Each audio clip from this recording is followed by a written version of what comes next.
gentlemen, welcome back to the Road to Doomsday, the MCU Rewatch show brought to you by the Nerd Academy podcast. I am your host, Jarod Bachman Subs, and rejoining us in a moment after being blipped away is the lovely Miss Taylor with impeccable timing. Hello. We have encountered this weird glitch in StreamYard where every time the show starts recording, Taylor has to leave and return because she cannot understand a word I'm saying. No, and I have to leave and record while it's still recording. Otherwise, I still won't understand. And if we pause the show and start over, I have to do it again anyway. I have come up for a workaround I'm going to test in the next time we record. That has just now occurred to me. But as I said, obviously, I'm your host, Jarod Bachman Subs. Joining me as always is your co-host every time is the lovely Miss Taylor. Hello. And running with us again this time around is Travis Grossman. What's up, Flash Mob? with a delightful can crack, I must say. That was a crisp one. I just restocked yesterday. We're lucky. Hell yeah. I love to hear it. But we are here at the end of Phase 3, at the end of the Infinity Saga, with a nice little epilogue here at the end of all things with Spider-Man Far From Home, a movie I quite like, a movie Travis quite likes, a movie Taylor may not be in love with. I hated it, actually, a little bit. And we'll unpack all of that. But before we jump in, folks, have you ever looked up to a superhero, got brought into the Avengers, and then watched that person die a horrible death in an act of self-sacrifice, and your Euro trip is being derailed by Quentin Beck? Well, let me introduce you actually. Sunday's And Bloody... also not Nick Fury, who is doing a bang-up job. Yeah, Taylor shit the bed a little bit. But Sunday's Bloody Mary, our lovely sponsors. For being a shapeshifter, my mind blown. He's so good at his job. Sunday's Bloody Marys, much better at theirs. Indeed. With their 3-time award-winning spicy mix, as those are mild and traditional mixes if the spice isn't for you, this former bartender trusts only one Bloody Mary mix, and that is Sunday's, the only Bloody Mary mix better than a from-scratch Bloody. Use the link in the description down below or use the code TNAP, TNAP at checkout to get 10% off your order and help out your favorite nerds while you do it. I'm going to pause for one moment. All right. After a little field sound check there, who's ready for some Spider-Man Far From Home trivia? Sure. Hit me with it. Hit me with your best shot. Fire away. Led Zeppelin. Still no. What Spider-Man villains are referenced by the Elementals? Taylor, I'll go to you first. Oh, God. I don't fucking remember. And quite frankly, can I say this? Can I be a little candid? Sure. Don't care. Fair enough. Travis? Hydro Man, notably powerful magic card. Molten Man, notably didn't get a magic card. He might have gotten a magic card. Like the Gathering? Yeah. Spider-Man has a set. It did not great. No, it did not do gangbangers in the stores? No, it did gangbangers in Walmart from what I've heard. Like the sales offset. Yeah. Good for Walmart, I suppose. Good for them. We're getting full Marvel later this year, so that's going to be interesting. But Hydro Man, I know Molten like 3 Man, guys from high school who would be so excited about this. we don't have time. But I don't know the other two. The other two are Cyclone and Sandman. Hydro Man most specifically because even his government name is invoked when Flash is doing research where they invoke Morris Bench. Boo. For your next question, in the MCU, Quentin Beck is a scorned former employee of Tony Stark. Yeah, we all know. What was his occupation in the comics before turning to a life of villainy? Taylor? Was he a magician? Be so serious. He was not a magician. Travis? I also thought he was a stage magician. That'd be fun. He was a VFX artist and stunt performer. That's actually pretty dope. Way more interesting than what we got. I knew it had to do with stage things. Way more. Honestly, I'm going to say this. I'm going to double down on it. 100% more interesting than what we got. So the next two questions. 100%. The next two questions. Oh my one God, is for Travis. Question? Jesus. We actually have 5. The next question. This is the most questions we've had. The next question. Worst movies I've ever seen. Okay. How dare. Chill. The next question is for Travis specifically, and the next one is for punished. Taylor specifically. So Travis. Being This is punished for not terrifying. liking the Spider-Man movie. While Peter is using the fabricator to build his new suit, arguably his best suit in the MCU, what suit from the Insomniac Spider game is also seen in the hologram?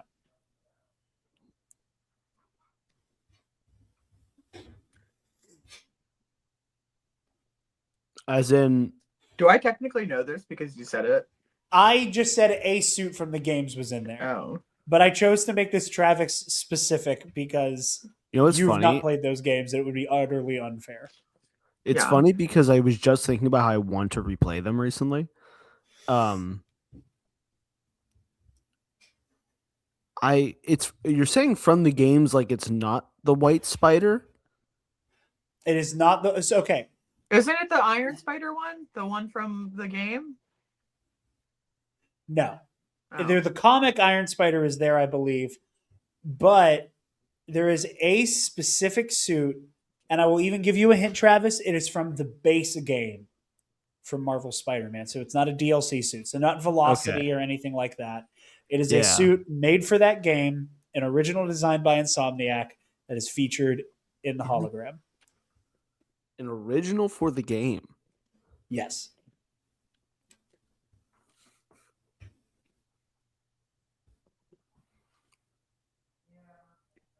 I truly don't know. It is the anti-Ox suit. Wait. Okay, I'm going to look this up. That's crazy. I don't know what that is. Yeah, you should send him the picture so then you can put it on the screen so we can all know what it is. Sure. We'll pause for one moment. I love visual aids. I'm just saying. No, visual aids are good. So I pulled up the scene on YouTube. I'm not going to press play because the audio. Also, shouts out Nico, who had it. So Nico, thanks. we have brother. basically a modified version of Night Monkey with a symbol on the chest, the comic book Iron Spider, the suit Peter's about to make. I'm assuming you guys can see my cursor. I'm going right to left. Yeah. On the far left is like kind of a generic armory Spider-Man look, and here's the anti-Ox suit. Huh. It just, I think because it doesn't have the scales. That might be it. It You doesn't know? like you can't tell in the hologram that it's like a paneled armor. Yeah. Also, it's snowing. Like it just started snowing like crazy outside, which is the reason I got up to look because I was like, that looks way too white outside. This is snow. Yeah. That's the snow y'all have been seeing for weeks Yeah. on this show. Oh, It's also- gotten so bad. This is our deck on the downstairs. Someone outside has built a snowman under my window. That's so cute. I saw earlier today in Lawrenceville, in the Lawrenceville apartments, they had a big snowman right outside the front door, and I thought that was just the cutest thing ever. Hell yeah. Yeah, I see it now. I'm looking at the ox suit. That I see it. It's definitely it's missing the like it kind of like has the slits for the Yeah, metal that yeah. it's missing, but There you go. The more you Taylor. know. Taylor, your question. What? And unfortunately, you've answered this question already in the 10 minutes we've been recording. What band does Peter jokingly Led mistake Zeppelin. AC/DC for? Yeah, there you go. Basic bitch question. We have one more trivia question, but we'll get to that after the background segment. Now, Travis has done some research for this. a little bit. And Travis is going to kind of take over the background segment because I do want to talk about MCU Spider-Man Dealgate because it was kind of a canon event for Travis and I as podcasters. I recently, and by recently I mean within the last 3 hours, listened to our Spider-Man. That sounded like thunder. Is it thunder snowing? It is not thunder. I hope snowing it yet. isn't. You probably there's probably like trucks and Something. things where you Yeah. are. Yeah. Somebody's probably just fishtailing on the highway. Which is funny because I'm like kind of off the road, which is nice because I don't hear a lot of stuff. But you're probably right. So It's dangerous listened- out there. Don't drive during dangerous weather conditions, listeners. don't, like, straight up, don't. It's bad. Don't. It's bad. Why would you do that? If your job wants you to be there more than they want you to be alive, that means you're expendable. So just fucking don't show up. Indeed. Correct. But, Travis. I listened to our review, which was my 3rd episode of Hall of Heroes ever. And then I listened to our covering because when we did Hall of Heroes, there was a time delay. We would record the episode, I forget what day of the week. We would record both Dewback and Hall of Heroes on Mondays. Yes. And Dewback would come out like Tuesday, and then Hall of Heroes was the Friday show.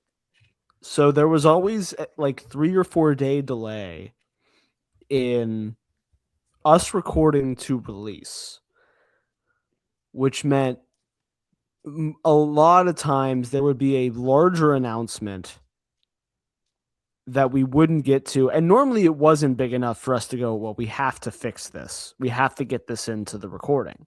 Right.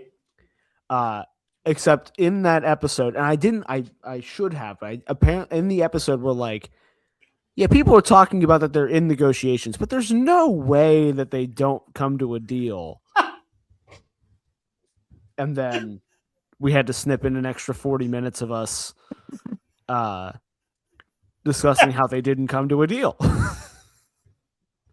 Well, before we get into the meat and potatoes here on that, I do want to say, which is going to be important table setting for what happened with that deal, which is still so fucking funny.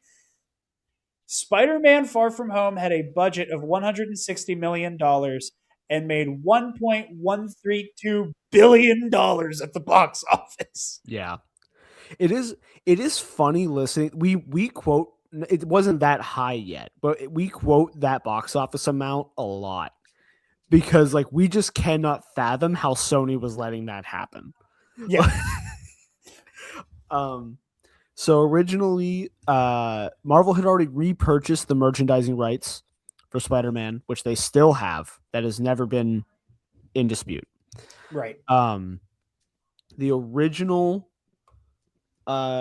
negotiation was that all individual Spider-Man movies that Kevin Feige was a producer on, Disney was entitled to 5% of.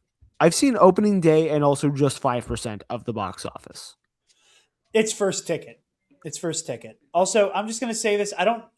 Travis and Taylor said they can't hear it. I don't know if it's coming through on the listener's end. I'm hearing an echo. If y'all can hear an echo, I apologize, but they're saying they can't hear it. So if it's not there, it's not there for them. It shouldn't be there for you guys. But if you hear it, I apologize. Anyway, as you were saying, it was first ticket sale. So opening day. Yeah. Of course, then Disney kind of pitches back with, well, we want 50%. Sony says no. Talks go cold, and technically the deal runs out.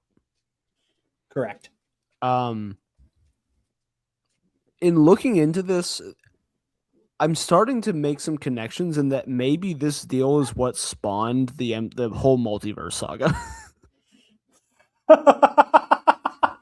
I've thought about that before too. And I think we may have talked about it in the lead up to No Way Home.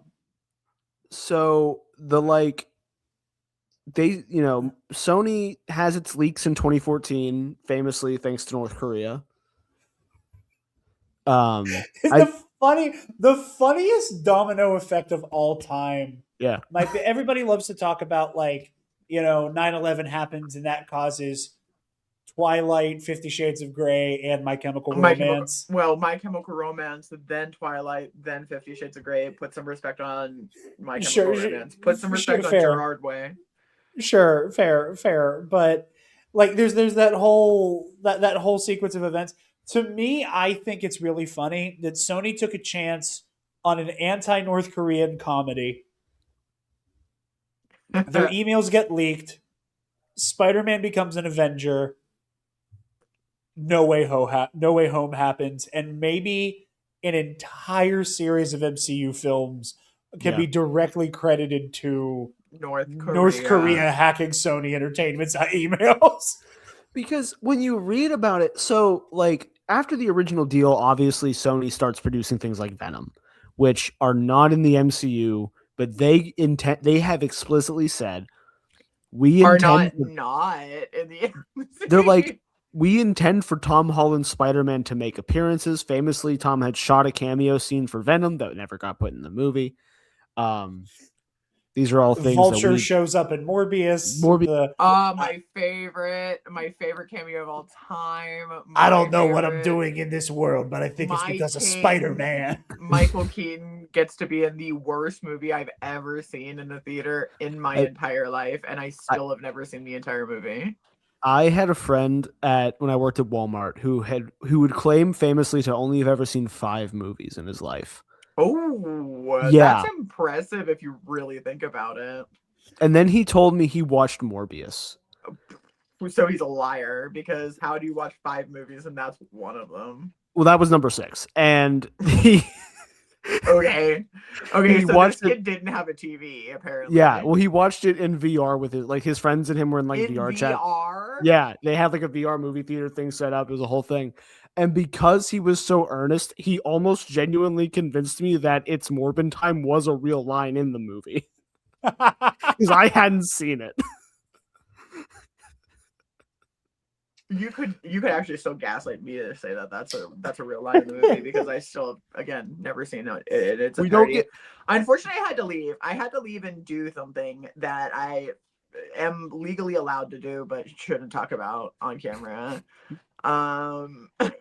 That's valid. Because I was just like, this movie is bananas. And then I came back and I was like, is this the same movie? And Jarod was like, no, it is. I need to say real quick, and I didn't listen to both episodes in their entirety. I kind of hopped around listening to us unpack the breaking news element. Mm-hmm. I stand by what I said 7 years ago. Yeah, we were pretty on the money. That I'm not here to pick one mega corporation over another, because I think either of them are more virtuous. However, Sony Pictures was memed by the internet into re-releasing Morbius and lost more money on Morbius because Did they do it twice, actually? No, it was just the once. Honestly.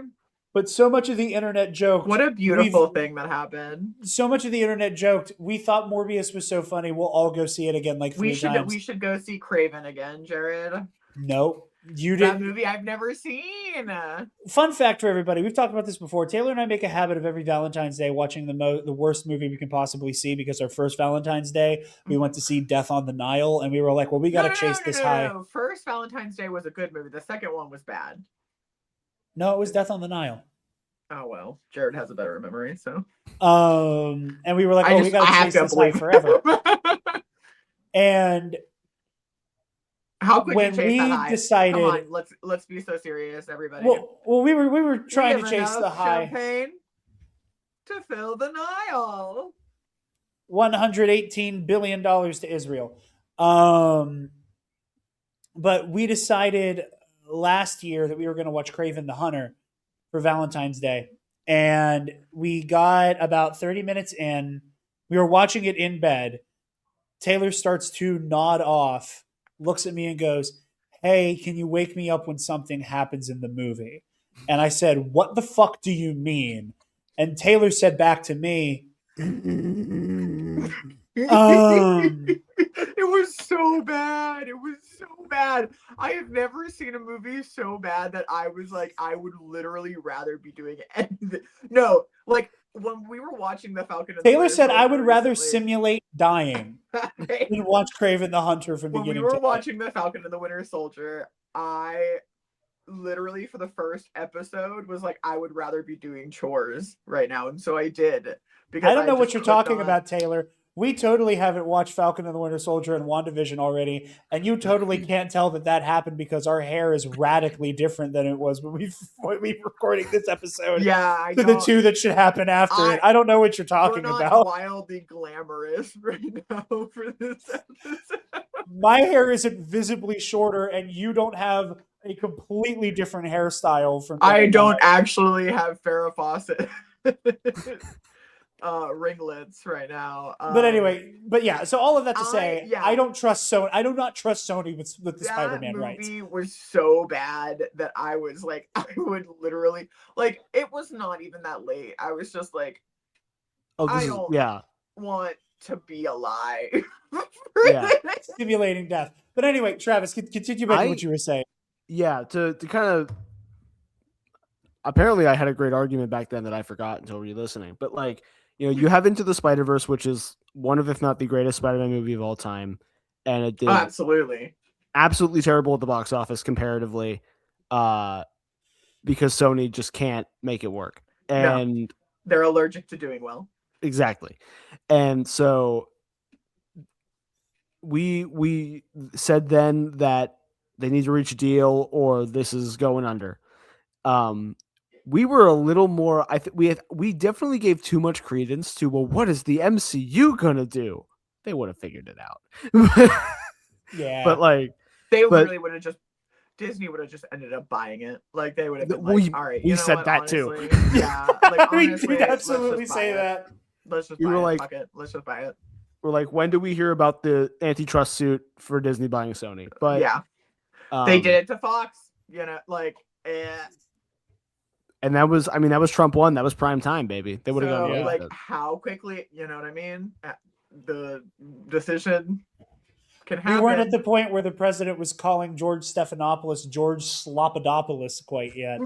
No, but like, yeah, the moment that they bought Fox, like it's over for, you know, like there's no other question about like who's in charge here. Yeah. So like if we want, and granted, we will Fox. get it, period. Granted, the difference just in the name of clarity and like just for what it's worth, Fox, similar to Warner Brothers, put themselves up for sale. Yeah, like, because Fox was they're saying, little bitch boys. Fox, like 20th Century Fox was saying, "Come get us," and they knew Disney was going to do it because they had the asset of, aside from Spider-Man and the Hulk, the rest of the Marvel universe. Yeah.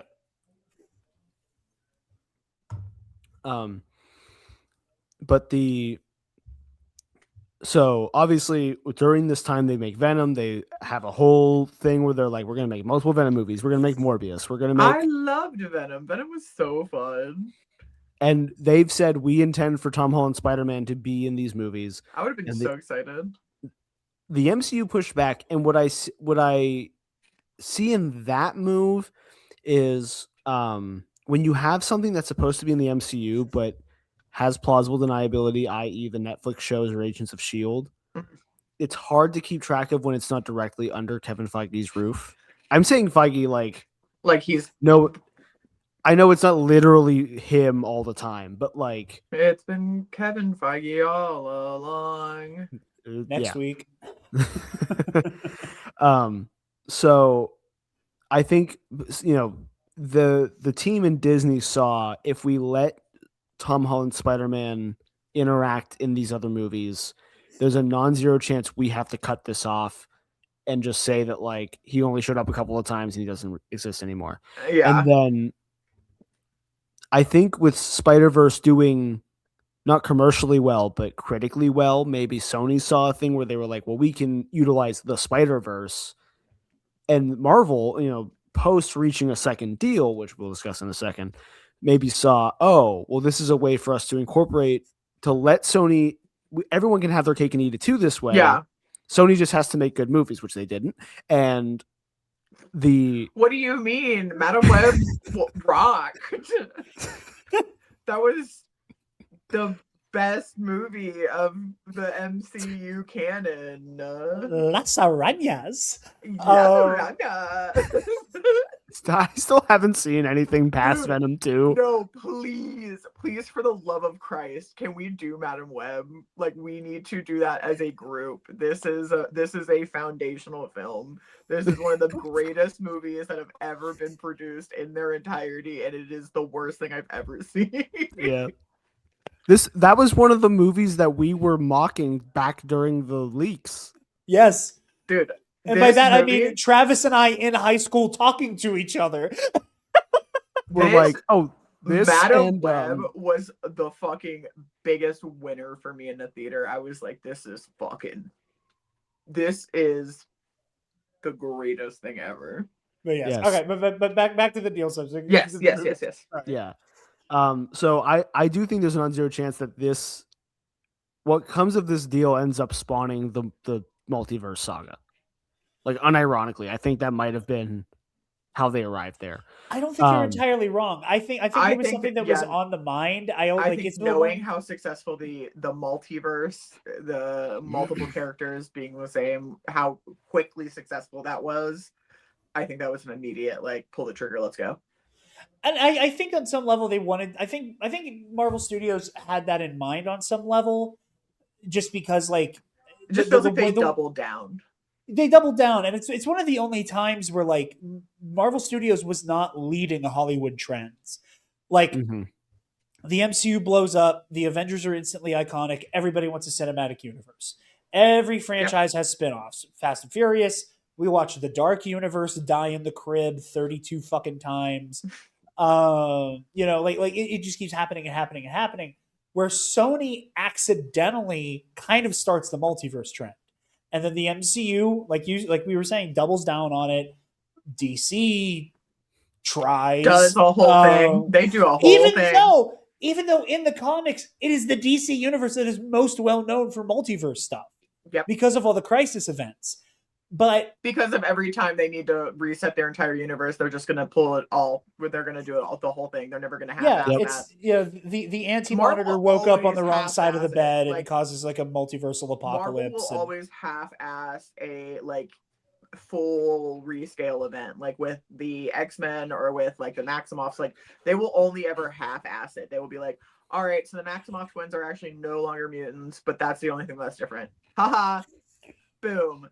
And like, but DC is like, no, we're in a whole other universe. We're done. Yeah. That they don't even exist anymore. Fuck them. They're gone.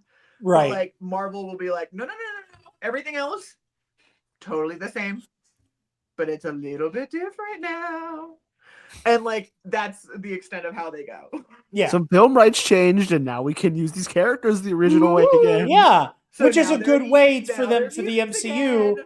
To be able to capitalize on, all right, let's bring in, let's do Evan Peters Quicksilver kind of. Let's bring in Patrick Stewart as Xavier. Let's, toy with Hugh Jackman Wolverine for years before we pull the trigger. We can say the word mutant again.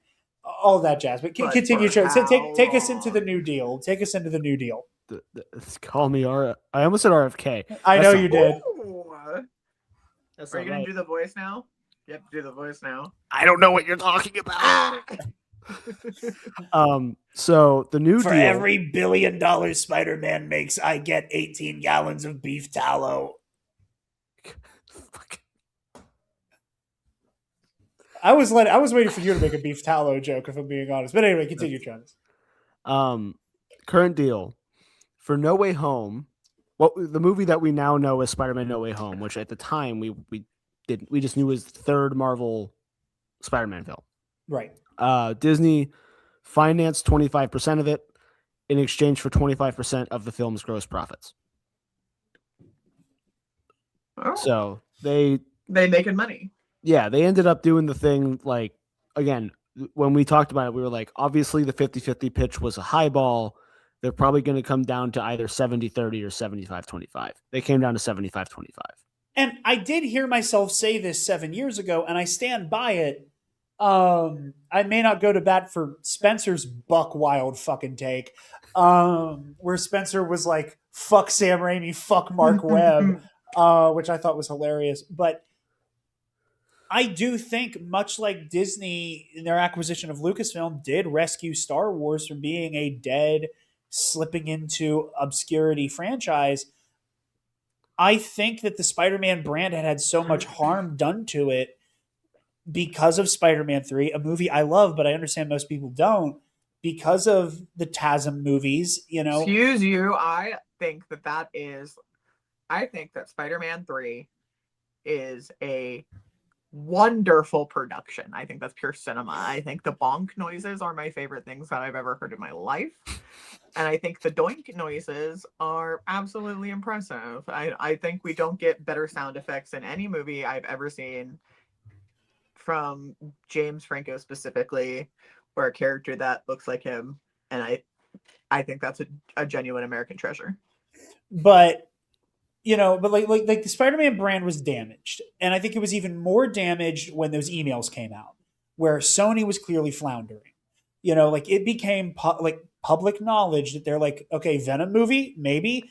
Like like the Black Cat and Silver Sable movie, maybe. Aunt May movie, Yeah, maybe. Secret Agent Aunt May, baby. Secret Agent Aunt May. Like Would at she this have teamed point, up with Agent Carter? absolutely not. It would have been Sally Agent Field with a gun. It would have been Sally Field with a gun. And like so much damage I think was done to the brand at that point, that like when Marvel stepped in and goes, okay, you're out of cards to play, can we please do what we've been begging you to do this whole time? It gave audiences a reason to get engaged with Spider-Man, because now he is in the MCU, now he's an Avenger, and I think they did a lot of help for this franchise that Sony continues to solely profit off of in other directions. Yeah, maybe Marvel's getting the merchandising stuff, but the video games, and like box office sales, you're only able to put asses in seats, the limited asses that ended up in seats for things like Venom and Venom Let There Be Carnage did do well, but like things like Morbius, things like Madam Web. Morbius, I remember that movie being so successful. Like, what do you mean they put it back into theaters? A lot of people either went to see those movies or even agreed to be a part of them because they were told they were in the MCU. Do you mean like like Dakota Johnson talking to Elizabeth Olsen about how they're both Avengers now? Yeah, that. Which in my opinion, I don't know how that hasn't turned into a lawsuit. I think it is only because Dakota Johnson didn't give a rat's ass about that fucking movie. Is the only reason why she did, like, because she makes it clear she has to defend her work if she does make it a lawsuit. Like she has to defend that. No, but like at the certain level, if she is to be believed, if she is telling the whole truth and the full truth, she was told you're in the MCU. You're in a Marvel movie. You're an Avenger. The production that you were in and be like, I went through this whole thing and saw the end product and thought I was in the same thing as that. But again, I still want to understand how that works. But like so much of what Sony's able to get away with and the way that they're able to do their Spider-Man, their universe of Spider-Man characters, the spunk, because they were able to sell people on this is the MCU. They were able to sell audiences on this is MCU adjacent. Look at the marketing for Morbius, because so much of it, like that's the whole like Spider-Man's a murderer stuff and the graffiti, that goes hand in hand with No Way Home or Far From Home. That goes hand in hand with Far From Home, and it's like, but they also have the cityscape from the TASM movies and the Spider-Man suit and the graffiti looks like Toby. Like it's so much of this is fully built on the back of what the MCU is able to do and how it's able to save the Spider-Man brand. So we said at the time, it's not going to happen. I'm not here to demand that the Walt Disney Corporation make even more money, but I have a hard time with a straight face going, y'all are entitled to some fucking dough here. Because 5% of first day sales for the opening weekend or opening day of this movie, that is an insane pittance to just be able to make all the money off of movies he's a secondary character in. Mm-hmm. So I don't blame Disney for putting their balls on the table. Yeah. I really don't. I really don't.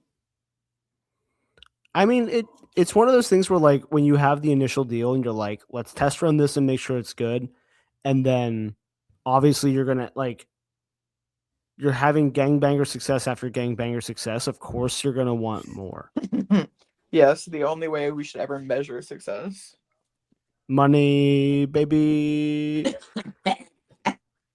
Now, with all of that said, on the deal notes, I'm actually going to pause for 1 second. That is your roommate. Mm-hmm. But all right, we are back. Before we're Travis, you and I've been talking about. We were covering this movie at the time. You know, we had our big moment, whatever. But as a segue into a very brief, where were you when this came out? I do have one last trivia question. Ugh. And Taylor, I'm going to ask you first. Boo. What? Some people would walk a mile for a camel. What would the big man from Brooklyn walk a mile for? What? What is this?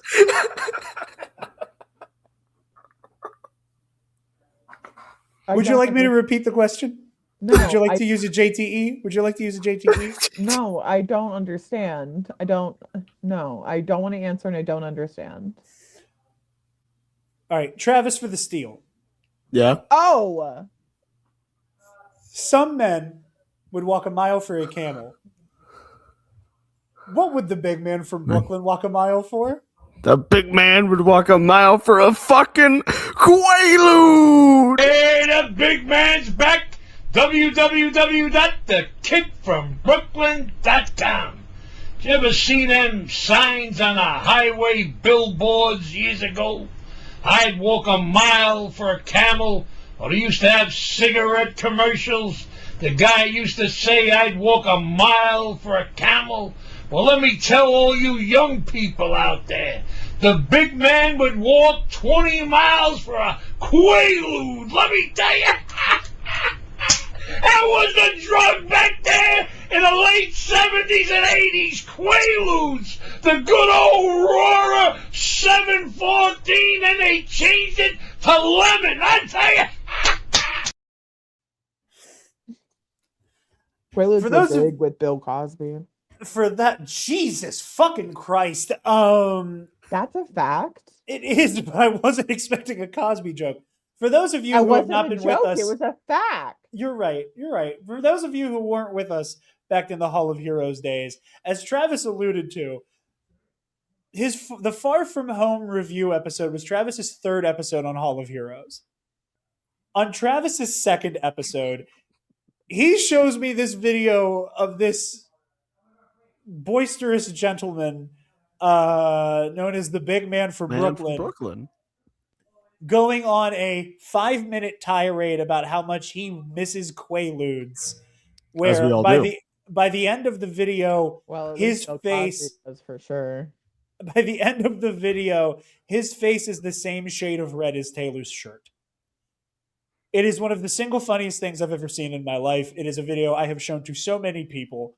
And when Travis got on the call before Taylor joined, he said, Travis made a joke about how he made his presence felt very, very early on, as it was only his third episode. And I was asking Spencer on episode 3 for Travis, did you hear the Quaalude video yet?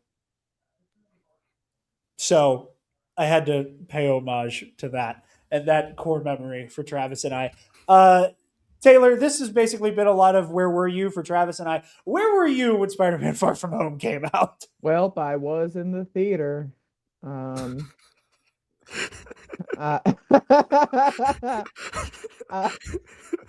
wish I could change to the Nerd Academy brand so I could play the wah, wah, wah, wah, wah clip. Yeah, I did not like this movie. I didn't like it when it came out, and I didn't like it when I saw it again.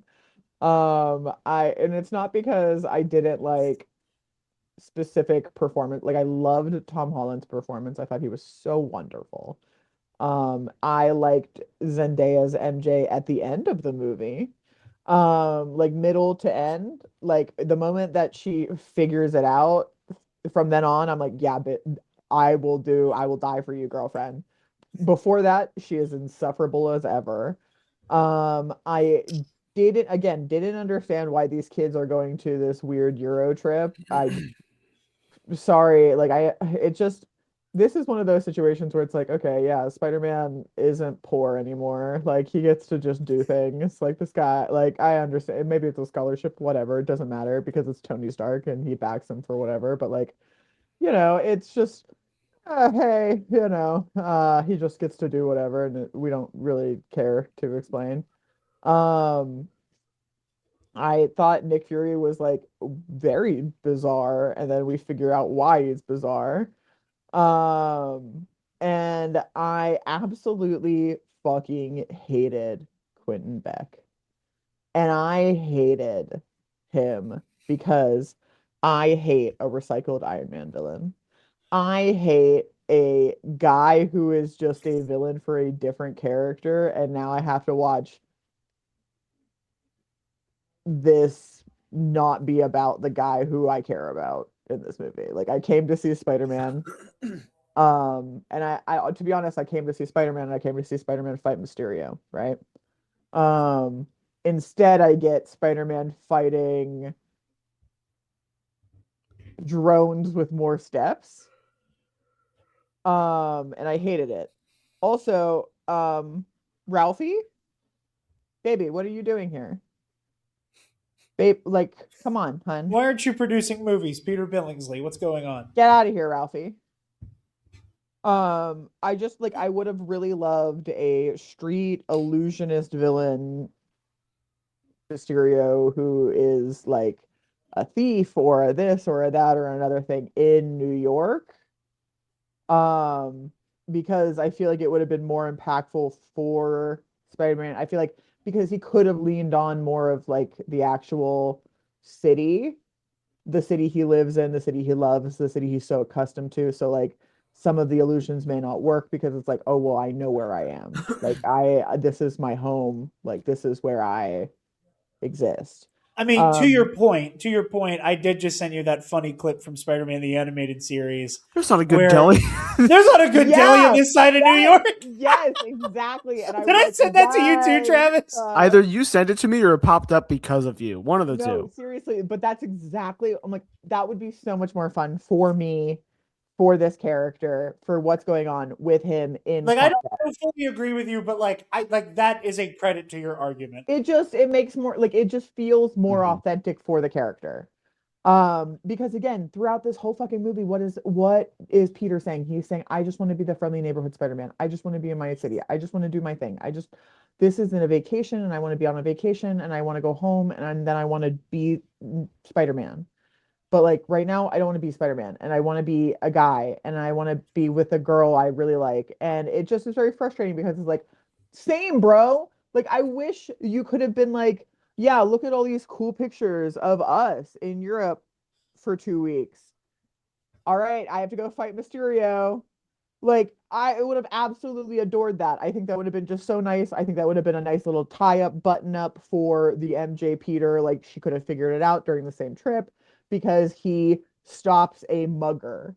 Just like something so much smaller, so much more benign. But like, I hate that instead of like a Spider-Man movie, I get like a grown-ass man trying to kill 4 kids across like 4 different countries.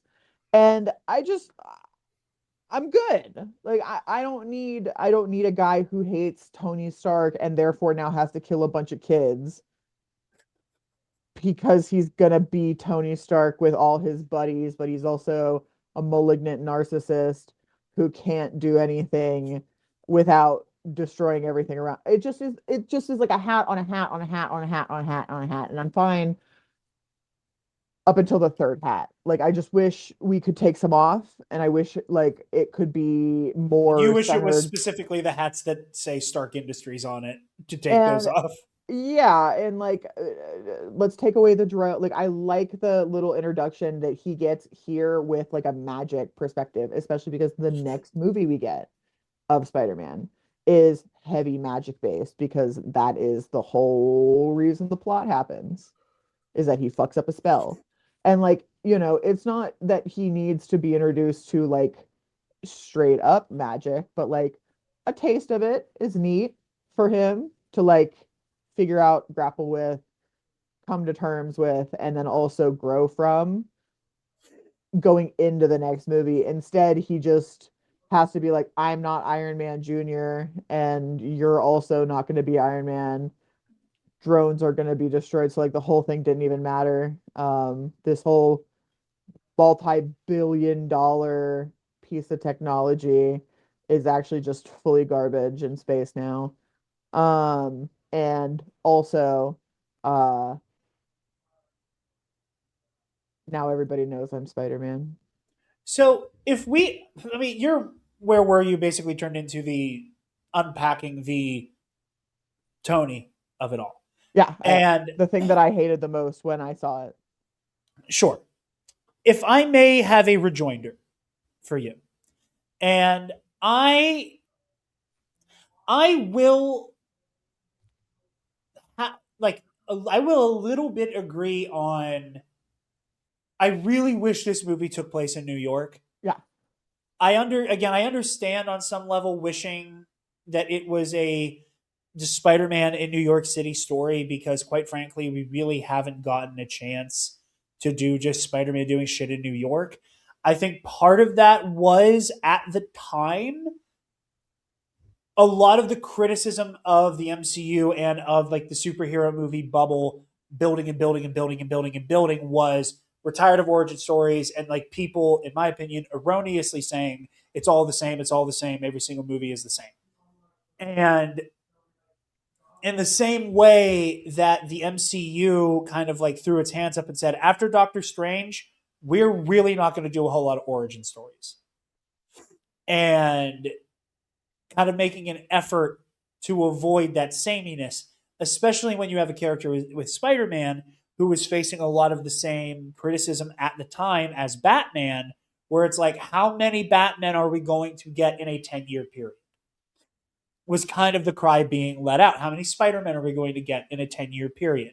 Because by the time Homecoming comes out, or by the time Civil War comes out at least, it has been 10 years and 3 people have played Peter Parker in live action. Mm-hmm. And by the time, by the time this movie comes out, we've had Christian Bale, Ben Affleck, and Robert Pattinson has been announced to be playing Batman in a new movie. While also playing Schrodinger's bat as to whether or not Affleck will continue to play Batman as well. So on some level, when we were talking in the Endgame episode about how when the audience and the filmmakers are in conversation with each other, it can be a double-edged sword.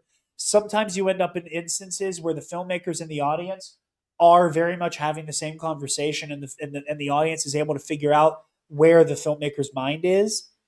You also end up with the worst version of that, which is the filmmakers are not necessarily worse, but the filmmakers are kind of going, okay, how do we make it different? Homecoming is made to feel different because it's our first Spider-Man movie in a trilogy, and it's not an origin story. He already has his powers. More people are finding out that he's Spider-Man at a faster clip than typically used to happen in these movies. We put him in settings like he's in the suburbs, so he can't just thwip around. And it's a John Hughes teen comedy instead of kind of a classic hero's journey superhero flick. Mm-hmm. I think Far From Home continues that lineage of trying to take Peter Parker out of New York City. Now, the place where I think that in of itself feels like a hat on a hat is that we've done that already with this Spider-Man. Not only do we see him fight I just call them the Secret Avengers, this is basically what they are. Not only do we see Spider-Man fight the Secret Avengers in Germany, the motherfucker went to space. He was on a spaceship, and then he was on a whole ass different planet. I think we have satisfied Spider-Man is no longer in New York. That said, the things that I do really like about this movie, the things that I do disagree with you on, though I do think your criticism is valid and is fair, is I think the trip is meant to symbolize the sacrifices Peter is making as Spider-Man, and that he can't just have this time to himself. And I think what I like so much about Far we From already Home, have that though with every single other hero, with Cap, with Iron Man, sure, with but the reason I like Thor. it It's is just that, it's so but the stakes are less dire, and it makes it a little bit more personal with Peter. And I think that at the same time, what makes this such a good epilogue for the Infinity Saga is that it's also a pretty good prologue for the Multiverse Saga. Is that we are playing in both the sandbox of the cost of being a hero and the sacrifices that must be made in the name of heroics, and how does one move on from this insurmountable grief and this insane world we live in where either I died or somebody I know died and either came back or they're among the few that didn't. And what the fuck do I do with myself about that now? And how do I be a hero? How do I be better? How do I lead and inspire? And I think the trip is a really good way to begin that big idea that it's both an avatar of the grief while also being an avatar of I just want to be Peter. And what I love so much about Tony's influence on the story is that Peter is foisted into a situation where the rest of the world is asking him to be the new Iron Man. What the rest of the world doesn't understand is that he had this conversation with Iron Man, and Tony said, I want you to be better than me. I don't want you to be Iron Man. yeah. And I think Peter's having this foisted upon himself. I think he's processing and trying to grieve and get over the trauma. Aside from dying, aside from everything that happens, he's trying to process, I told Tony Stark no. I just want to chill in Manhattan and protect people here. I wanted to help the lady, and I want to help the churro lady. And if big bad guys come to this part of the city, they're going to get webbed up. I'll web up some aliens on Yancey Street, but I'm not going to space. My job isn't space. My job is the neighborhood. And while he is trying to keep affirming that and believe in that, the world is saying, no, you're an Avenger now. And quite frankly, I think there's a really interesting accidental meta conversation that took place because of the fallout of the deal that's happening with this movie. That's like, so many people are like, well, what can you do with Spider-Man if he can't be an Avenger? That's kind of what this whole fucking movie's about. He doesn't have to be an Avenger. And I think part of it is Peter grappling with the idea that he can be both. That on any given Tuesday, he's swinging around the city, helping the churro lady, stopping a carjacker, dealing with like street level villains. But when duty calls, he can also go to space, go to Europe, and open up a can of spider whoop ass over there too. And with Tony, I think it is so important for him to be having this mix of identity crisis and wanting to just be small scale that the world wants Tony back. But at any cost, we want Tony back. And when Peter is feeling the weight of being Spider-Man harder and harder and harder than he ever has up to this point, he's given the opportunity to hand this off to this really ugly reflection of the worst of Tony. And I think it's also a testament to the way that everybody in this universe never fully got who Tony was. You have the masses who look at the man who laid down his life to annihilate Thanos' army, to snap away the Black Order from existence. And then you have the people who deify him, and then you have the people who like demonize him, who all they see is the malignant narcissism, all they see is the arrogance, all they see is the cocky playboy. They don't see the man who made the sacrifices in the same way the same people who deify him don't see the guy who was second guessing every decision he ever made, who was wrought with constant guilt, who, was kind of bullshitting his way through being Iron Man. And Peter stands at this cross section where he knows both sides of Tony. intimately. And he gets to be guided by Happy, who knows both those sides of Tony even better. And Peter is able to recognize there isn't going to be another Tony Stark because Tony was one in a million. So too is Peter Parker. There will never be another Peter Parker in the same way there will never be another Tony Stark. And I think that is really beautiful because it gives Peter the opportunity to grieve, to reaffirm himself as the hero that he is, and also while he is taking on Tony's legacy in part, he is also kind of cleansing Tony's sins and the people and like the types of people who saw the worst in Tony and want to replicate that rot and that narcissism and that greed by defeating Quentin Beck.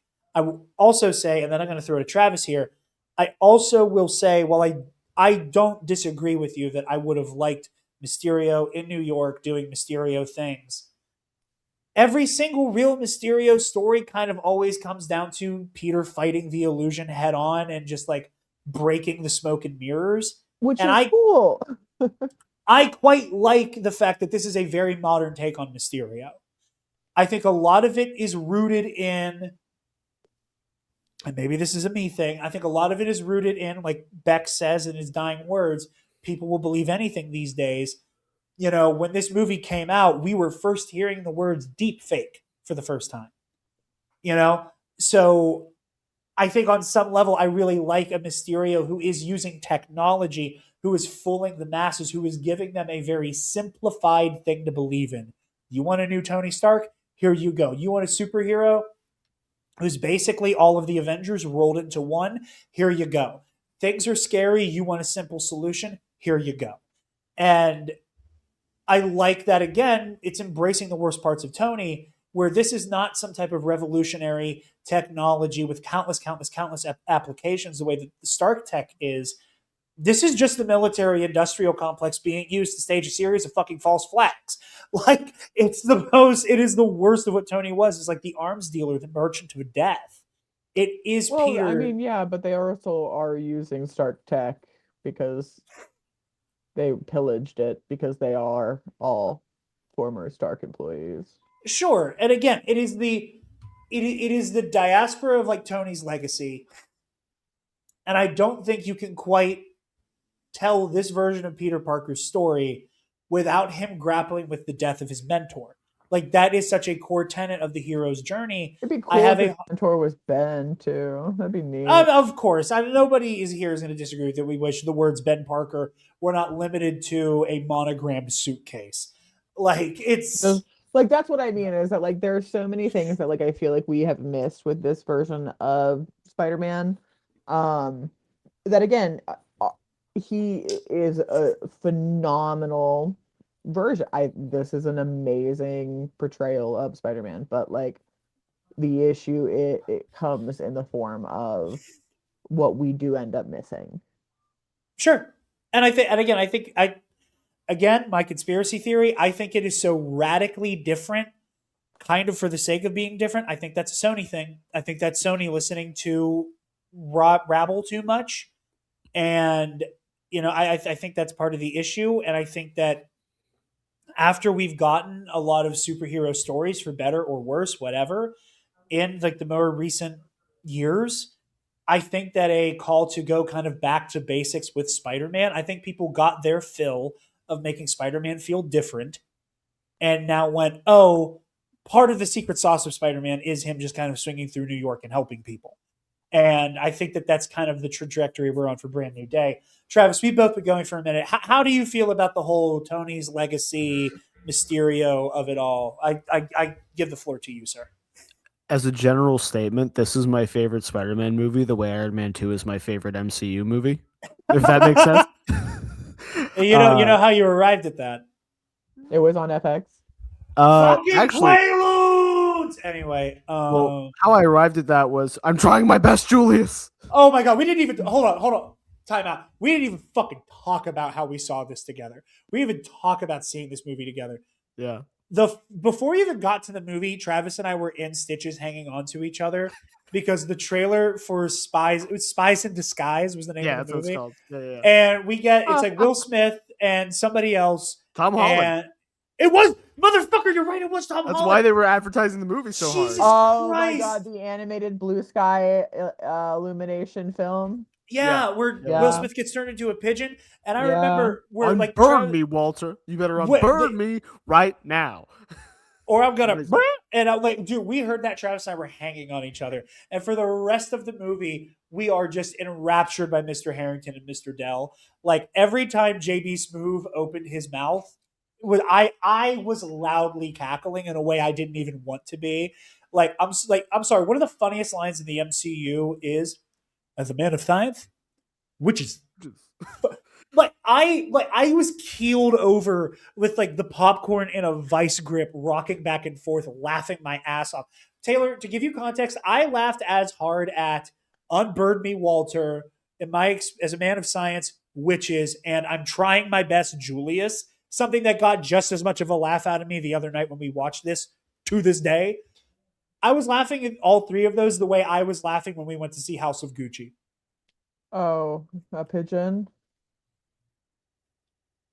Oof. Travis, have you seen House of Gucci? No.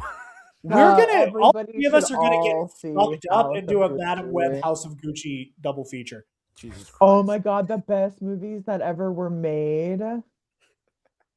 I was laughing so hard in the theater at House of Gucci, I was making other people laugh Oh my god. because Hold I on. was audibly trying to suppress it. Travis, no joke. I'm about to invest in like a fucking 100-inch TV for this fucking double feature. I saw one at Sam's Club earlier today, and I was like, $1,500 is a lot of money, but like maybe it's worth it for this double feature. But anyway, Travis, continue your thoughts on it. You said this is like Iron Man 2 for you. Dude, that would be fucking. This would be the greatest thing that's ever happened to everybody. Okay, we'll get Pasquale's Pizza from Penn Hills. It'll be you guys don't even understand. These are such bad Taylor's got on a movies. whole dream sequence right now. I am. I'm experiencing it right now. I'm just reliving seeing both of those movies in the theaters.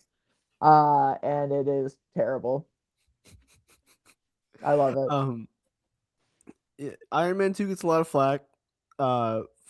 More flack than this movie gets, I think. And I love it so much. And the same with Far From Home. I think Far From Home gets put lower on a lot of people's lists, if for no other reason than like there are so many great Spider-Man films that are probably like for most people better than it. Yeah. I think it's a really good. I think this is like the most mid-card Spider-Man movie. Yeah, and the highs are so much higher, but the lows are so much fucking lower too. Like it's right there in the middle. But when I watch this movie, I just get so happy, and I don't know. Like I'm sure there's like the way when you smell, like if you have a smell that triggers a memory. It's when I watch this movie, it triggers the memory of Unburn Me, Walter, and like all that in the theater. But also like, I think because it is peak high school Spider-Man like vibes, but it's specifically our high school. Yeah. Right? Like the vibes of being a high schooler in the mid in Latrobe. Yeah, but like, and also just being a nerd that went on nerd trips. So yeah. The dial gets cranked a little more, and like that part of the identifying with Spider-Man thing hits so hard for me in this movie that I can't help but love it.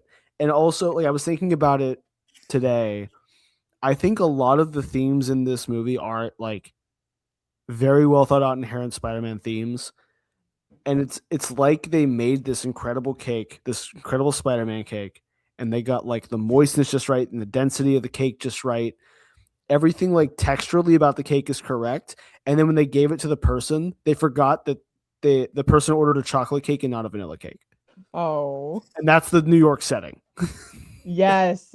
Yes. Or like that is so fucking poignant. Yeah. Like if you took the entire plot of this movie, ripped it out of Europe, put it into New York and change. The only thing is that they're not on a trip.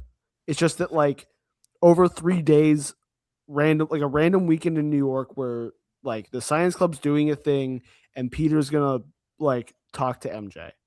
Yeah. And then it just happens in New York instead. That's all we're asking for, okay? That's And all I want. I think this movie would be a lot higher for people. Because even back then, I remember a lot of people like Yeah. the issue was it's not Spider-Man in New York, and I want my Spider-Man in New York. I want And my the Iron Man stuff. And the Literally. Iron Well, Man yeah. is consistently a big thing. And I think, when I say people, obviously I don't mean Taylor. But I think a lot of people who were saying the Iron Man thing, if they didn't discuss it, would have also criticized the movie for it not being there. In that Right. way of like, it Oh, feels yeah, yeah, weird. yeah. Like, it feels weird. It would feel so strange if they did not discuss it at all. And it would, like... See, yeah, for me, because like I had a very specific take, and my take was that like I specifically hated the fact that Iron Man was even invoked for, but like yeah, no, in the inverse, I would understand that like if that was an expectation that was laid out, that I would be like, yeah, that I totally Yeah. understand. well, Taylor, also- your bigger issue is how tied To the villain. Mysterio is to Iron Man, Oh, as I opposed hate it. Yeah. Yeah. like because you never once in the audio commentary did you say I don't like that Peter is grieving Iron Man. I don't like that Peter No, is yeah. processing. It never came down to the mourning the mentor and having a legacy foisted upon him he didn't ask for. Your thing specifically was that Mysterio being a scorned Tony Stark employee was a step too far. Yeah, Like, it was. that was your I thing. Yeah. I do not like an Iron Man villain recycled for Spider-Man when it just so does not fit at all. Like everybody, like again, all of the characters who are evil are all former Stark Tech employees. And Well, like I think that's an I just oversimplification because I do think Vulture is very different from that. no, I mean I'm talking about this movie specifically. Oh, I thought you meant including. No, I'm talking okay, about I this apologize. movie specifically. Okay, fair. Every single one of those I mean- bad guys are former Stark employees. Yeah, and you can generalize. I mean, if you want to include Vulture, there's a generalization of like these The people have been Department touched of- by Yeah. these people have been touched by Tony Stark in a way that has villainized them or have caused them to become ousted from Yeah. society. They have lost opportunities. They have lost jobs, financial security because of Tony Stark. And Right. like that is something that again is very frustrating because again when we're looking at this version of Peter Parker, he is not struggling financially. Like we can kind of tell that him and May are not ever struggling financially. They try. That's also like one of the like Well, across that's these just movies. the thing is that like my I don't need him to be like having the poverty, like I don't need poverty porn, okay?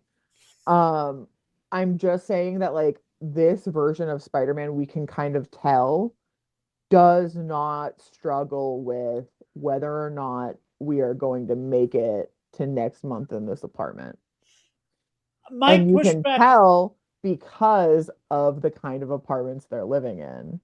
but And that also comes after Civil War. When we meet him in It's- Civil War, Peter was literally dumpster diving, cool. and by then, Cool. like, How long has ago like a was good that? job that was probably like helped by the fact that like you can throw the words Tony Stark, Happy Hogan around. Yeah, exactly. That's what I mean. Is that like the moment that we are introduced to this character, he is no longer struggling in that format, which is fine if we actually discuss it or like make it a part of the character.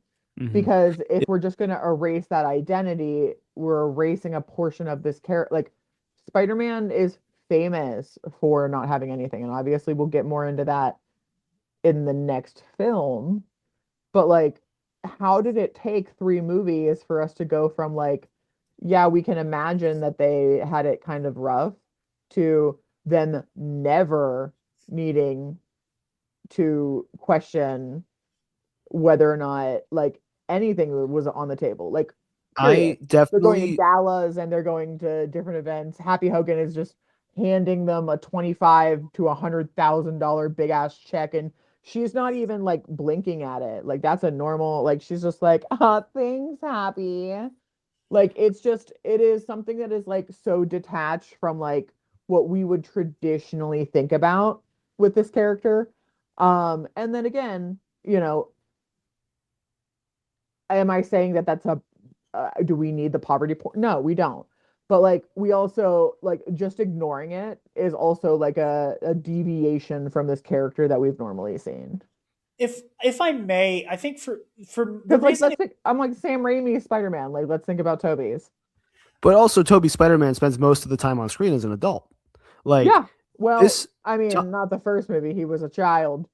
but the first movie he chunks of it. graduates high school and he has an apartment with Harry, like, and Harry's paying the rent in the first movie. I think for me, the reason why I don't mind the like Peter is struggling financially, and again, like you said, like you don't want it to get to the point where like again, like people on Twitter and people on like comic book internet are like if Peter isn't like on the verge of being homeless at every turn, they're not doing his character right. Again, it's the misery Yeah. porn, it's the poverty porn.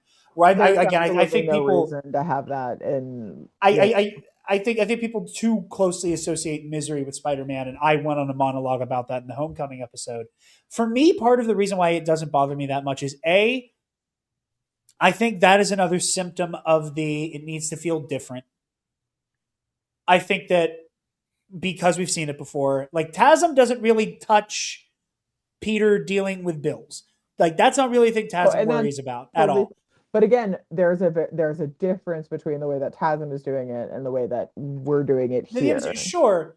I also think it would be weirder if Peter is like, having to like take fraudulent pictures of himself to help May pay the bills when he was friends with Tony Stark. Like I think the relationship like, necessitates like some amount of give and take.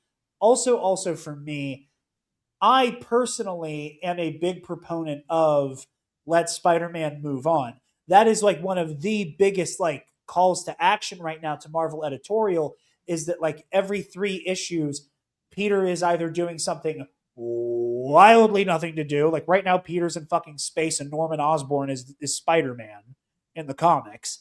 And like I said, Peter's in space, or it's Peter who just can't get his life together. He's an eternal fuck up, but he's got a heart of gold, and he and MJ are in a will they, won't they. And it's one of those things with Marvel editorial. I like stories where Peter is kind of like killing it. I like stories where like the bills aren't the problem. I like removing that issue from Spider-Man stories personally because it hammers home just how much personal sacrifice is being made. To me, it's more meaningful.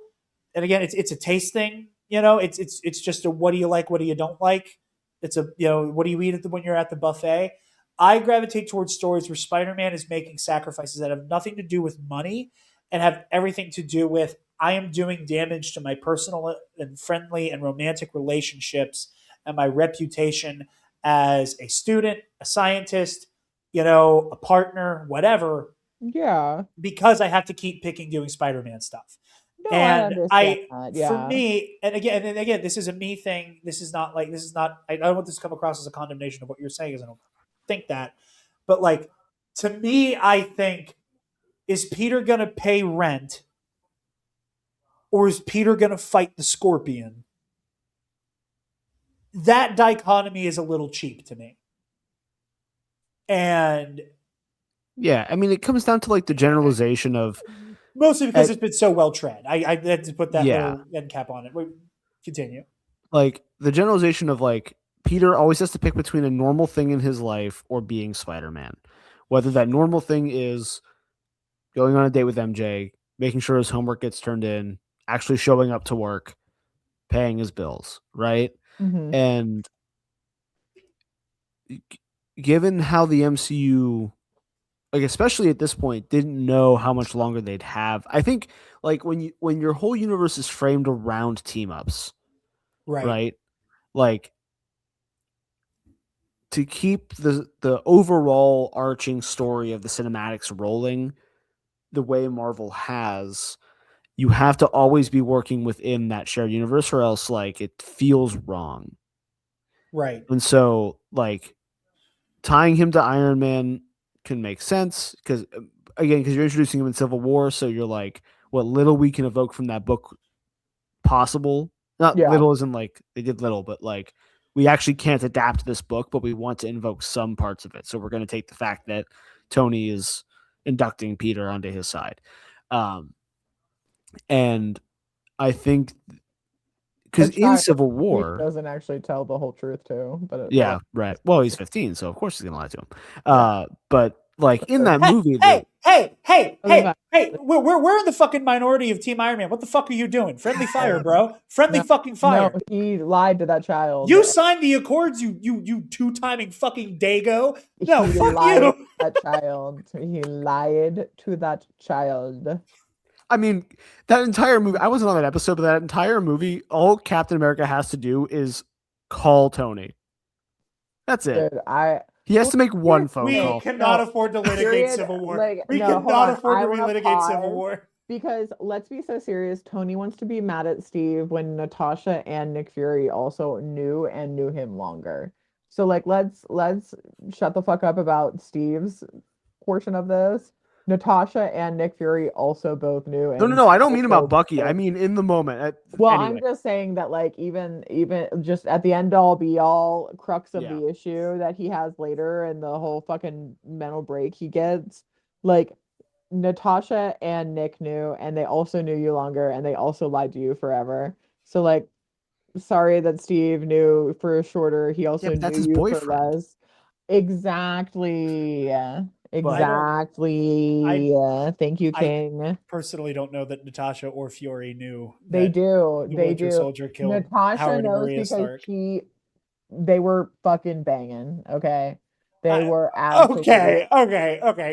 her and the Winter Soldier were banging. That's what both Sebastian Stan and Scarlett Johansson had been begging to do a movie or a TV show together for the Winter Soldier and Black Widow, and they wouldn't let them do it. So now we're gonna get them in the Batman part 2. I love how for so long Taylor's been resistant. I'm like, hey, do you want to come on like TNAP and KNR and do news roundups? And Taylor's like, oh, I wouldn't be good at any of that. Meanwhile, she's like, I know on October 15th of 2017, Sebastian Stan and Scarlett Johansson were doing a presser together, and they said, and I quote, I'm like, okay, so you could be a news lady when you want to be. Yep. When I want to be right, I am right.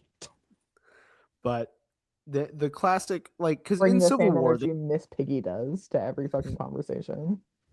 they try to do the like, oh, he is poor. Like Peter is poor. He's dumpster diving, but he's a genius because he's making all this stuff from literal like trash electronics. Yeah. And I think they with quickly realized, what you could call a box of scraps. Anyway, Yeah. Oh, box of Ralphie. scraps. I think Oh, they Ralphie. decided when because also like the apartment changes, and I'm a firm believer that was not there's no background to that. They just like chose a different set, and like Cool. That's- Yeah, no. that's a Sony job right there. I'll tell you what. It's fine. Like that's what I mean is that like, look, I don't need them to be like in adverse poverty. I just am like, it's weird that he's Doing well. Yeah. doing so well. Yeah. And like again, in this version, May clearly knows that like he is Spider-Man. Like that is that happens in the very first, Mhm. But like it is one of those things where we hit the wall of like, so where is he in his journey? Because like he is so far to us right now, and again we know he will have that eventual setback, and I think that's a very beautiful like turn for his character, and I'm very excited for us to all get there. It's just like he has to get there. And I think- that is, I think, where the frustration for me lies, is that up And- until the end of the next movie, he is just baby Iron Man. I think that's fair. I also think for me, this is a personal thing where like different strokes, different folks. Yeah. I love when you take a difference in something like this that's well known and then explore, okay, so what does that cause? And I think that's what this movie is. Mhm. Where like okay, in a world where superheroes are defined by Iron Man and the military industrial complex and how it interacts on a world government stage, like we're gonna discuss these things. Where does Spider-Man fit into that when he's inducted right away into it? And how does he grieve on the back end when like things that would normally happen to Peter when he's 20 happen to him when he's 16? Yeah. Right. And I personally enjoy that, but I can also understand why we get frustrated with it. Because it's like it's the I like seeing this what if kind of variant on a Spider-Man story.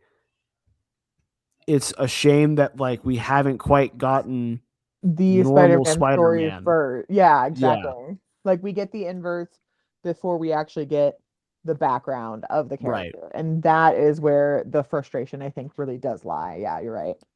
I think that's so interesting because like again, and I've never been like, oh, all the superhero movies are the same, do something different. Like I've never been of that persuasion. But for me, I think part of it is also like as such a diehard Spider-Man fan, I was so ready. I'm like, okay, give me Spider-Man being on teams, give me Spider-Man going to space, give me Spider-Man going abroad, give me Spider-Man dealing with these concepts of being part of a greater like superhuman community. Because like I was like, okay, cool. I've gotten Spider-Man by himself for fucking 10 years. Yeah. I like the Raimi movies, I like the TASM movies. Cool, I love it. Great, sick. Give me Spider-Man where there's other goddamn superheroes now. That's what I want. And I think part of me like had made peace with that trade-off the moment it was announced that Spider-Man would be in the MCU. That I immediately made peace with we're not getting spider bites and we're not getting low hanging fruit crooks. And like would I like some street level stuff? Sure. But like I also think that Spider-Man has like put itself in a position. I think the Spider-Man in the MCU has been at the cross section of several instances of like serendipity. Like this was the moment where you could do globe-trotting Spider-Man who's not just friendly neighborhood. He's friendly neighborhood, but he's bigger than that too when he needs to be. That was the opportunity to do that. And then you get to No Way Home, and it's like, okay, we're all doing multiverse stuff. Actors are willing to come back. Strike while the iron's hot. Like No Way Home could only have been made exactly when it was made. Yeah. Well, of And course. worked. Yeah, absolutely. Absolutely. And at the same time, the Brand New Day's on the way out. And again, we don't know much about that movie at all right now. Who knows? By the time this is out to the public, we may have a fucking trailer, and I sound like an idiot. But Brand New Day like feels like at the moment people are going, it would be really cool if the MCU could do more street level stuff now that they can. Now that we have space to do street level, Spider-Man street level again. Now again, by the time I'm saying this, for all I know, like Morlun is there to kill every single version of Spider-Man, and that's the direction we're going, and I'm completely wrong, and the trailer is Morlun and the Inheritors, for all I fucking know. But I think that each of these Spider-Man stories slot into specific moments of not necessarily what does the audience want, but like what can we get away with finally doing with Spider-Man right now? But yeah, we're gonna pause for 1 second. And we are back. Real quick before we begin to wrap up here, I do want to talk a little bit about Mysterio. And that bitch. Just like without the pall of the former Stark employee thing hanging over it. I do think Mysterio. I hate him, and I'm glad he's dead. Valid.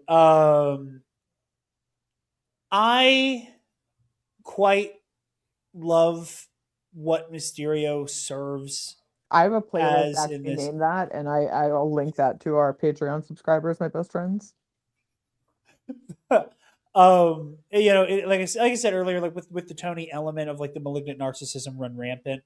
But like just the narcissism in general. I think that this is an instance where I would say 9 out of 10 people went into this movie knowing Mysterio was the villain. did most people go into this knowing that like that's the way Mysterio was originally introduced, as he's masquerading as a hero? Who knows? But I think most people went in knowing, if not from source material or cartoons or whatever, they knew by cultural osmosis Mysterio is a Spider-Man villain. He's a guy with the Yeah. cape and the fishbowl. Yeah. Um, I love that fishbowl.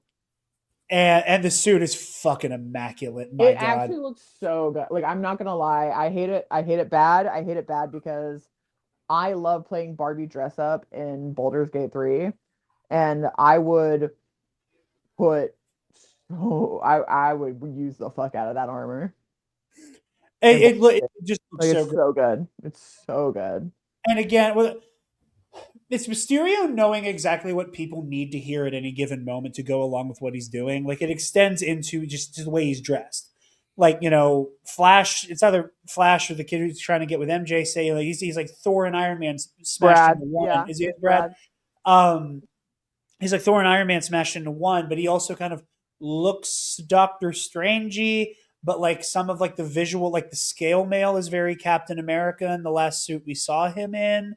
Like, he is this amalgamation because he knows like people just want another hero back, and 3 of the big ones are dead or perceived to be dead in public knowledge. You know, like we still don't know if Steve They're Rogers is around. actually dead. You know, Yeah, like they sure he's on the moon. yeah, there's all the conspiracy theories. Everybody's talking about He's doing Steve's moon gone, business. Steve's gone, moon business. But Uh, I just really love the way Mysterio is able to kind of get at that, and I think it's really funny that there's a bit of verisimilitude of, you know, and I only know this because I am in love with and live with a Swiftie, how much of a malignant narcissist Jake Gyllenhaal is in real life. yeah, okay. There is a great 10-minute song about it. Yeah. But Listen to the Sad Girl Autumn version. Honestly, it'll give you even more of an in-depth cut. but it's like it's like Don't watching worry. somebody Don't who's worry, in my best friends on our Patreon. You'll hear it in the playlist.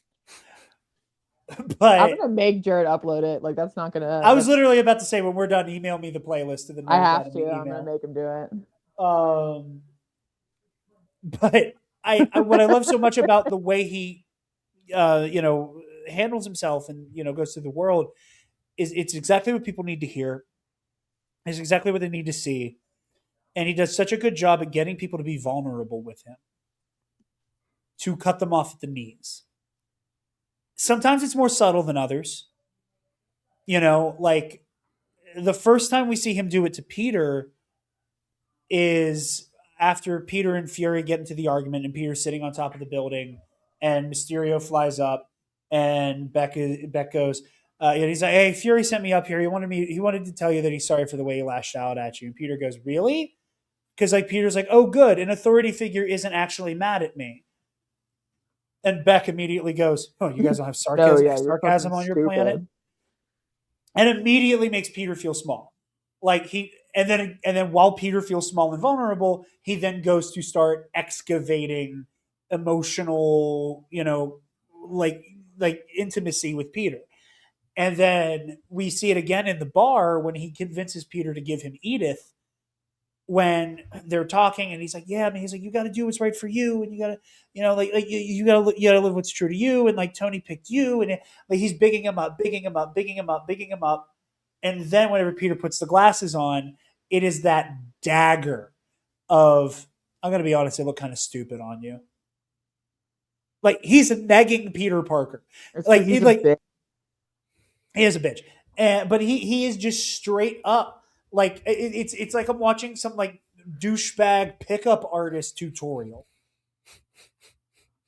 But he's trying to convince a child to give him like billion-dollar artificial intelligence augmented reality weapon systems, you know. And I just love have, which we all have. You think I need these to see? Come on now. Why do you? I'm not going to make that joke. I had a joke. Not going to make it. But I just think he's a perfect villain for this story about like a young person in need of a mentor, in need of guidance, not knowing where to go, having a role foisted onto him that he doesn't quite want or believe he's right for, and having somebody who will build you up just to take you down so that you feel like you need them, I think is a great villain to have here. Taylor, your thoughts? Because I know you have lots to say about Mr. Gyllenhaal. I'm glad he's dead. Um, I think it's absolutely fitting that he died on a bridge, and I think that's just what he deserved. I think he sucked, and I didn't like him very much at all. That's all I have to say about him. Valid. Travis, any other Mysterio thoughts before we start to wind down here? No, I think we pretty much covered it. Fair enough. Go off, King. Go off. I mean, again, I enjoyed it. I enjoyed the Tony Stark aspect of it. I'm a big Iron Man fan. Yeah, of course. Which again, not wrong. Like you're, Yeah. I also just want to say real quick, I want this episode to be a lesson to people who talk about nerd shit on the internet. I want everybody at home to understand and recognize the way that this whole conversation has been a series of people going, this is why I don't like it. This is why it doesn't work for me. Yeah. And this is why it works for me, and not going, this is bad and it ruined the character, and the people who made this deserve to die a horrible fucking death. That's just it's so laughable to me knowing that like so much of the greater like fandom community cannot just understand that like, hey, you didn't like that and I like that, and that's fine actually. Like that's how liking things works. And sometimes I'm gonna like something and you're not gonna like something, and sometimes you're gonna like something and I'm not gonna like it. But at the same time, like we're mature enough people to understand that like you don't need to like ask somebody to kill themselves because they like something you don't like. That's actually fucking nuts. Like that's actually nuts. Insane. And again, I think that taking something you don't like and throwing these weird I say it because between Captain Marvel and this is the beginning of the fandom menace realizing they can also turn a buck on Marvel and not just Star Wars. This is the beginning of language like ruined, disrespected comes into play really heavily. And I think when you throw those words around in these conversations, you just murder any ounce of nuance that could be introduced to a conversation. I think it's bad for discourse. I think it's bad for discussing art. I think it's bad for talking about stories. I know the quote from Ken Knapsack, and it's from a friend of his who basically said, we are going to pay the price for deciding to talk about art like we do like sports AM radio. We're going to pay the price for that. Yeah. And again, that is why I put Force Center on such a pedestal, is because it is always about the why. It is always about what is it telling us? Even if we don't like it, what do we think it's trying to tell us? How can we try to meet the story where it is and not break it into a box of what we want it to be? And I think it's bizarre, the instances of ruined, disrespected, the whatever. I think there's some weird psychology behind the way those conversations go, and I just want to say here, this is what it's supposed to fucking sound like. Is going, I hear where you're coming from. Here's why it doesn't work for me. I hear where you're coming from. Here's why it works for me. Not you're an idiot and it disrespects the lore, whatever the fuck that means. Bizarre when people have to take everything and be like, well, because it means this to me, that means it can't mean anything else to anybody else. That is inherently so narcissistic, and that is inherently so devoid of any context that any story will ever give you. Let's be so serious, everybody. It disrespects the canon of the character. I've also never read a comic book in my life. What's your favorite Mandarin story? What's your favorite Mandarin story? I wish I could get a video tattooed on my back.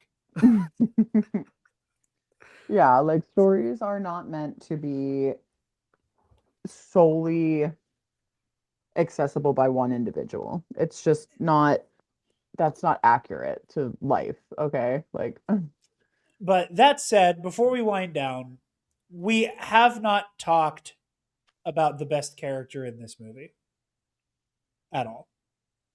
the sex god.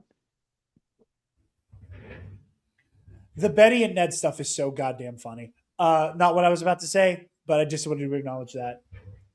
The best character I'm referring to is red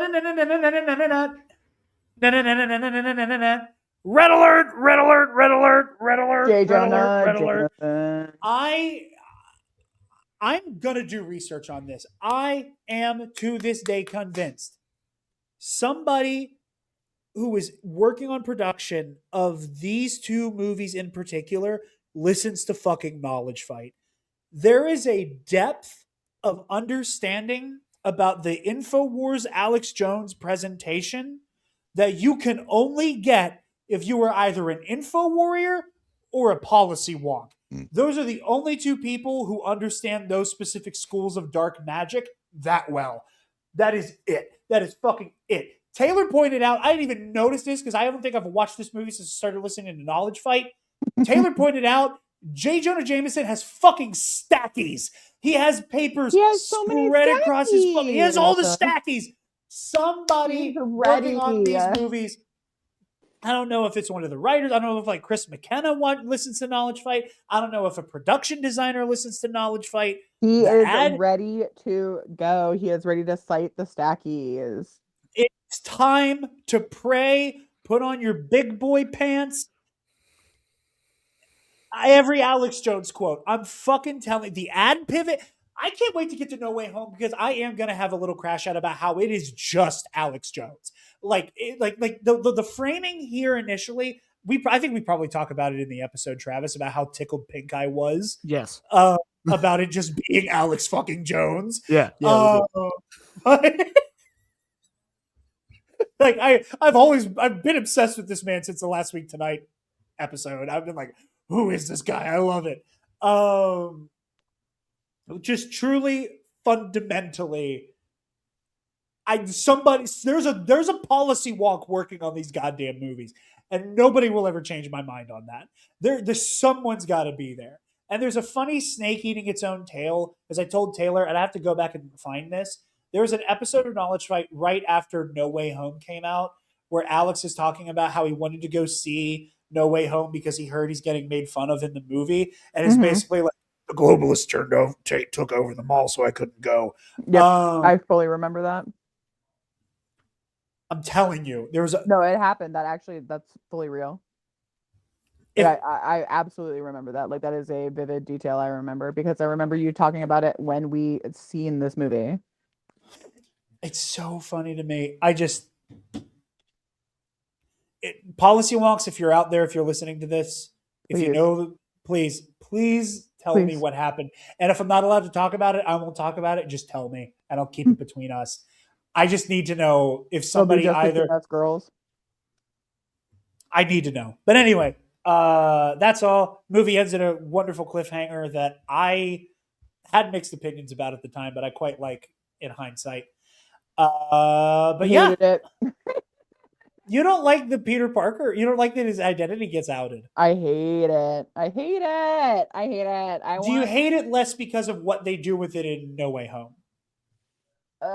Depends. It depends on yes and no. No, because I like the way that the movie ends, but yes, because of everything else. Fair enough. Well, with all of that, I think that's all we have for No Way Home. Travis, where can the lovely people find you? In the depths.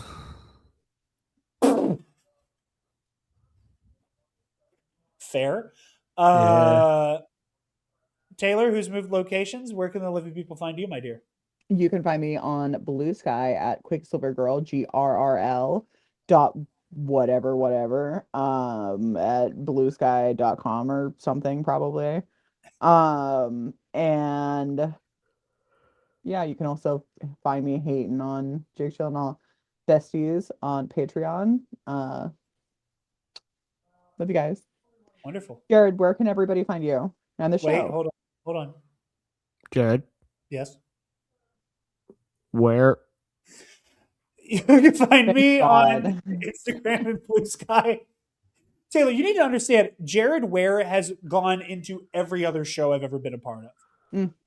Every other show I've been a part of, somebody's doing Jarod Ware. And I love Yeah, that I you don't- but when Travis is on, he has to do Jarod Ware. Thank God. Well, good. From now on, I don't have to worry about saying shit then. Great. When he's here, when he's here, you got to No, do I'm Travis. glad. I love it. I want it. I prefer it.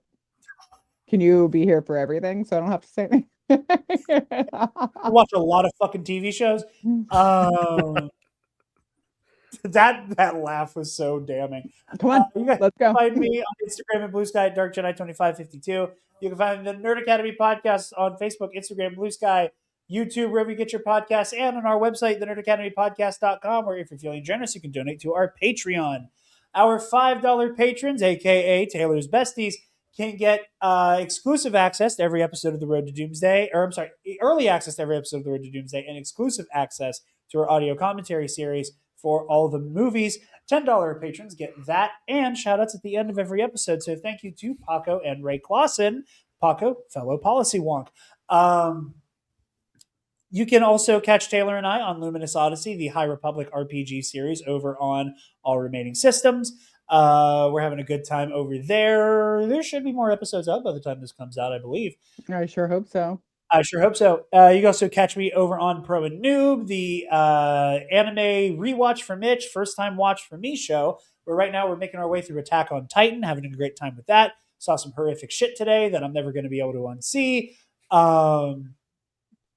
Taylor unfortunately saw most of it too. Yeah, I was also there. One of these days, Taylor's just got to show it and be like, I want Mitch to figure out what the most like confusing batch of episodes for you to watch with us be, and basically have you on to just ask every single question, and then make me have to explain the lore with the little I know. Yeah, I will be watching it and I'm like, this doesn't make any sense. Who is that guy again? Oh, that's a girl? Fuck. What's their name? Oh, I thought it was the other guy. No, that's a girl too, actually. Shit. Taylor asked me how the Titan power transfer works, and I had to go, well, Aaron has the founding Titan's power, but he can only use like a third of it because he's not And I of the said, who royal fuck is the bloodline. founding guy? And And who's she said, what the fuck is the founding Titan and what the fuck is what the fuck is royal bloodline? And I was like, we don't have time for this conversation. Yeah, and then I was like, well, I guess I have no other questions then. You can tell I'm having a good time with Attack on Titan because I'm spiraling almost as much as I did with Evangelion. But you go check that out on the Mitch692 channel. We're having a great time. And you can catch me in Epic Confrontations, Star Wars Trivia Show on the Star Wars in a Galaxy YouTube channel and on their podcast feed. Speaking of, stay tuned for something towards the end of the year to do with the Road to Doomsday. Little teaser here at the end of Phase 3. A little thing. But all of that said, we have reached the end of Phase 3. We have reached the end of the Infinity Saga. And I would like to thank everybody at home for watching and keeping up with the Road to Doomsday. I would like to thank everybody we've had on the show. Jerry, Scotty, Travis, Mitch, Alden. Eli. I was like, wait a minute. I threw myself. Did I say Eli already, or was I just talking about Epic Confrontations? Eli, everybody who has joined us on this journey on the show so far, Armin, we are very grateful to have everybody. We're excited for more Road to Doomsday as we make our way through the multiverse saga and get up to the current day here soon. So thank you all so very much for watching along with us and joining us. Next week begins Phase 4 as we take a little jaunt through TV history and into the shattered psyche of one Wanda Maximoff with WandaVision. A So woman with who's that, never done anything wrong in her entire life. debatable. Hold up, everybody. Where is she? There she is. Yeah. Bam, bam, bam. But you can catch all of that on the next steps on the Road to Doomsday. So long, the Infinity Saga. Bye-bye. Stop! Move away from the cookie jar! Hey, the big man's back. www.thekidfrombrooklyn.com. Did you ever see them signs on the highway billboards years ago? I'd walk a mile for a camel. Or they used to have cigarette commercials. The guy used to say, I'd walk a mile for a camel. Well, let me tell all you young people out there, the big man would walk 20 miles for a quaalude. Let me tell you. That was the drug back there in the late 70s and 80s. Quaaludes. The good old Aurora 714, and they changed it to lemon. I tell you.